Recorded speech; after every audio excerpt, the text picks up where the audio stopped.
o universo é tudo que houve, é e será, então qual o sentido da vida? Tem que ter algo fora do universo para conferir sentido ao universo. Se não houver uma física fora do livro de física, nenhuma fórmula dele tem sentido. Se não houver um sistema de crédito fora do cartão de crédito, ele não tem sentido. Se eu levar um cartão de crédito para a Idade Média, ele não vai fazer nada. Porque o sentido dele está fora dele. Então o universo, para funcionar, para ter sentido, tem que ter algo fora dele. Aí que eu peço licença para trabalhar com a hipótese de Deus. E Deus, ele estabelece leis para a organização do universo. Quando essas leis são quebradas, muito caos acontece.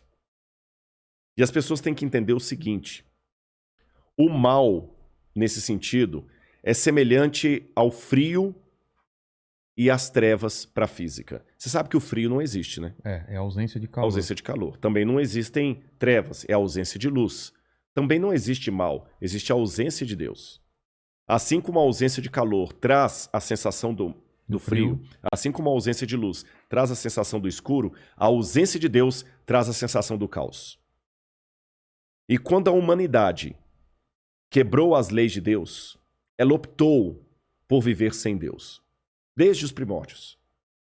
E viver sem Deus é viver no caos, é a morte eterna. Mas muitos da humanidade não queriam morrer. O nosso próprio genitor, o nosso ancestral, não queria morrer. O Gênesis mostra lá Adão tentando se cobrir com folhas de figueira, porque ele não queria ficar nu, nem Eva. Aí entra o detalhe que Paulo vai fazer uma análise soteriológica maravilhosa. Se você pisar na bola comigo, eu posso... Não, Vilela, perdoa, tudo bem, não tem problema não. Mas no caso de Deus, não basta falar perdoa. A história de Deus seria semelhante a de um rei que colocou no reino dele a seguinte regra: se alguém for apanhado roubando, vai ter os 2 olhos arrancados. Ninguém roubava. Você podia dormir com a porta aberta, não tinha cadeado, a delegacia ficava vazia, porque ninguém roubava, ninguém queria ter os olhos arrancados. Um dia os guardas trouxeram um rapaz que tinha acabado de roubar. Tinha que arrancar os olhos dele, mas esse rapaz era o príncipe, era o filho do rei. Que dilema, Vilela. O que o rei faria? Imagina, se ele manda arrancar os olhos do filho, ele não vai ter misericórdia nem do filho. Se ele poupa o filho, tá vendo? Porque é filho do rei, pode. Se fosse o filho da faxineira, sabe o que aquele rei fez? A palavra de rei não pode voltar atrás, nem para o seu filho, senão ele vai ser um camarada corrupto. Se o governador pega uma lei estadual e, no caso do filho dele, ele deixa passar em branco, você chama esse camarada de corrupto. Então esse rei não poderia, a palavra de rei não volta atrás. Como rei, ele não poderia mudar a lei, tinha que arrancar os olhos. Mas como pai, ele não podia arrancar os olhos do filho. Aquele rei sábio falou o seguinte: eu vou perdoar você, meu filho, mas eu não posso voltar atrás e quebrar as minhas leis. São 2 olhos que a lei requer pelo seu furto, 2 olhos a lei terá. Pode arrancar os meus olhos no lugar do meu filho. É aí que a segunda pessoa da divindade, que o credo cristão chama de Jesus, estando em pé de igualdade com Deus, ele assumiu a forma de filho de Deus. Ele se diminuiu, se tornou um de nós, morreu na cruz do Calvário para que todos nós pudéssemos ser salvos. E ao Cristo morrer na cruz do Calvário, aí que está a diferença. A cruz não significava nem 1/10 do sofrimento maior que ele teve, que foi a ruptura com o Pai. Quando ele falou em aramaico, Elahi, Elahi, lama sabachthani, Deus meu, por que me desamparaste? O Cristo estava ali naquele momento rompendo com o Pai, rompendo com a divindade. Ele estava sofrendo naquele momento ali, no sentido mais elevado da palavra, o caos do que é o significado teológico da palavra inferno. Inferno significa a ausência absoluta de Deus. Então Cristo ali experimentou a morte por todos. Ele sentiu uma ausência de Deus naquele momento? Absoluta, totalmente. Por quê?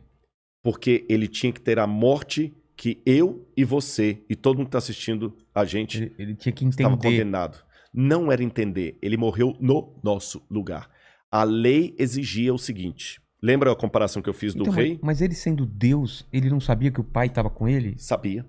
Só que Jesus não brinca com os dados. Vamos começar aqui. Qual que era a lei de Deus que foi infringida? A lei diz que aquele que pecar deve morrer, que se a gente infringisse, nós descobriríamos o que é a morte. Não existia morte no universo. A morte vem no pacote da ausência de Deus. Tá certo? E essa morte que nós temos, que amanhã eu posso virar alimento para verme, você também, essa morte ainda não é a morte eterna. A morte que a humanidade está... Isso aqui é apenas uma consequência do estado de pecado em que nós estamos. Mas nenhum cidadão desse mundo ainda experimentou a ausência absoluta de Deus. Aí o que acontece? Para que ninguém precise experimentar, alguém tinha que morrer. De maneira absoluta. Mas aí você faz uma pergunta que realmente me leva a uma reflexão teológica. Se Cristo é Deus, como ele podia passar por isso? Como pode um Deus eterno sinceramente morrer? Se ele é Deus? É muito simples. Já que imaginar não paga imposto, eu vou imaginar que eu tenha um Porsche do mais caro, daqueles que em Miami tem um monte na rua, sabe? Sim. Que um dia até botei no Instagram assim, vendo um Porsche. Só que eu estava vendo um Porsche. Se eu tivesse um Porsche do mais caro do mundo, você me vê com um carro passando aqui na rua e tudo. Pô, que carrão, Rodrigo. Pô, cara, massa demais e tudo e tal. Aí um belo dia, você me vê subindo aqui no condomínio, a pé, conversando com o Mandíbula. Tá. Aí você fala assim, pô, Rodrigo, cadê o Porsche? Tá na garagem. Por quê? É porque o Mandíbula, por alguma razão, vou criar aqui, viu, Mandíbula? Tá. Ele tá com um problema aí, coitado. Ele foi abusado na infância. Ô, louco! Foi dentro de um carro. Podia ter criado outro problema. Mas tudo bem. Já que foi criado esse problema. Mas, enfim, ele não entra dentro de carro. Ele tem um problema, uma fobia. Mas ele precisa caminhar comigo aqui no condomínio para trazê-lo até aqui. Então, o único jeito que eu tive de vir com ele até aqui é deixando o meu carro na garagem. Aí você vira e fala assim, pô, Rodrigo, não faz sentido isso não, cara. Se você tem o Porsche, você tem que andar de Porsche. Não. Se eu sou dono do Porsche, ele escolhe. Eu sou dono bastante para usá-lo ou não. Então vamos a algumas definições aqui. Eu perdi o meu carro? Não. Eu continuo proprietário de um carro? Sim. Mas eu estou de fato andando com o Mandíbula ou estou fingindo que estou andando com ele? Não, você está andando. Estou andando com ele. Cristo, diz o apóstolo Paulo, ele se esvaziou da sua divindade. É esse o termo que Paulo usa. Filipenses 2, verso 5. Tenham em vocês o mesmo sentimento que houve em Cristo Jesus, porque ele, existindo por toda a eternidade, na forma de Deus, em forme tuteu, como diz em grego, ele não julgou como usurpação ficar agarrado ao fato de ser igual a Deus. Antes, a si mesmo se esvaziou, kenosis em grego. É como você pega um balão e ele murcha. Se esvaziou, assumindo a forma de servo. E na forma de servo, sendo reconhecido em figura humana e aceitando a morte e morte de cruz. Para que Cristo pudesse morrer, ele pegou a divindade dele, não a perdeu. Ele podia, a qualquer momento, com seus poderes, falar, não vou morrer. Não vou morrer e acabou. Então. Mas o que ele fez? Ele me amou e amou você. É por isso que, para mim, é difícil falar de academicismo, de intelectualismo, sem falar de Deus. Não é linguagem igrejeira. Paulo, eu sei que muita gente talvez vai parar de assistir a nosso bate-papo agora e outros talvez vão até interessar. Agora que começou a entrar com o negócio de Bíblia, de Deus, pô, eu prefiro que você entreviste aí outro que fale de política. Você tá entendendo? Mas eu digo, Paulo também passou por isso, que Paulo era um cara intelectual. Quando ele estava falando em Atenas, o pessoal ficou, pô, caraca. E depois vou querer voltar ainda para Jesus, que eu tenho umas perguntas. Beleza. Tá. Paulo, você é demais, cara. Quando ele falou de Jesus crucificado e ressurreto, eu pensei, não, depois a gente discute sobre isso. Atenas é a capital da filosofia. Mas voltando ainda a essa questão do sacrifício dele. Ele pegou a divindade dele para comparar o Porsche, deixou na garagem, se tornou homem de verdade. Nasceu de Maria. Ele sentiu as dores. Nasceu de Maria como qualquer ser humano, exceto em pecado. Então, por exemplo, Jesus enquanto ser humano, se Jesus estivesse aqui hoje como ser humano, Jesus também podia contrair o Covid. Com certeza. Se eu pegasse ele estava sujeito um pedaço de pau e batesse no braço de Jesus, eu ia quebrar o braço de Jesus. Ele ia sentir essa dor. Ele ia sentir essa dor de verdade. E quando ele estava na cruz do Calvário, ele não podia usar nada dos poderes dele para se beneficiar, senão o sacrifício não seria real. Esse sacrifício, deixa eu falar sobre esse sacrifício. Foi profetizada a vinda dele. Foi. Muito antes. Uhum.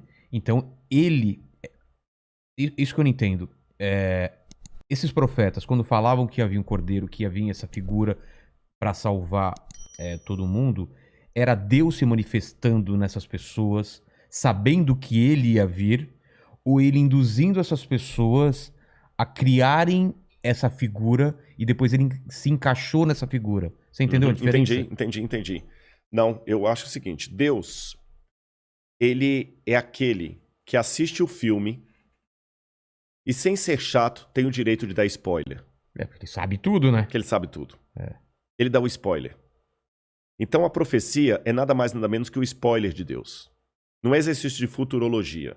Não é como o presidente da IBM que falou que no mundo só teria espaço em 50 anos para 5 computadores. Tá. Errou feio, tá certo? Deus não. Ele apenas fala o seguinte, vai acontecer isso aqui. Como se eu assistisse algumas pessoas. Filme. Exatamente. E por que Deus não falou para todo mundo? Por que ele fala para algumas pessoas? Vygotsky me dá a resposta. Vygotsky dizia que o ser humano, como tal, só aprende na interação com o outro. Ou seja, você pode ser um cara fera no humor. Eu não entendo de humor. Eu não sei fazer um stand-up. Se eu quiser saber detalhes de um humor, eu vou ter que aprender com o Vilela.